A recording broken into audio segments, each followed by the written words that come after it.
Kasher in the Rye, the true tale of a white boy from Oakland who became a drug addict, criminal, mental patient, and then turned 16, is a memoir by comedian Moshe Kasher. Moshe tells a brutally honest and laugh-out-loud funny tale of his childhood, sharing intimate details of his addiction and anger issues that were deeply rooted in his childhood. The story begins very early.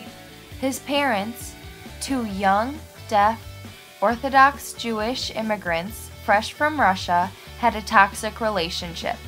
Within the first chapter, Moshe and his brother are taken to Oakland by their mother to live with her and her mother, both very avid feminists, to escape their quote-unquote abusive father. Oakland, which has a very high number of gangs and street violence, is where Moshe spends his adolescence. Moshe suffers with anger problems and goes in and out of different mental institutions and counseling centers for the majority of the memoir. To self-medicate, he begins to take drugs at the age of 12 and is in rehab by 15 years old. The memoir is dominated by the all-too-familiar themes that take place in many young adult novels: petty crime, drugs, and children growing up in broken homes. In Moshe Kasher's life, the theme was mainly feeling like an outsider. This theme was prevalent throughout the entire novel.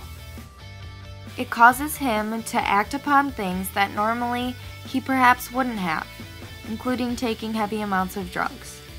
As the novel progresses, the theme turns less into feeling like an outsider and more into acceptance and having the ability to overcome all obstacles.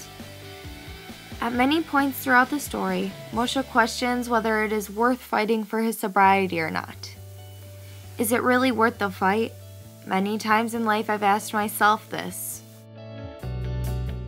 Whether it's in the context of a relationship, work problems, or obtaining my future goals, if it's something that you care about, it's worth the fight. Moshe has to fight for many things in this novel, including the dysfunctional relationship with his mother, his mental stability, his fight to graduate from high school, and his physical well-being in relation to drugs. By the end of the memoir, Moshe frees himself of alcohol, drugs, and gangs.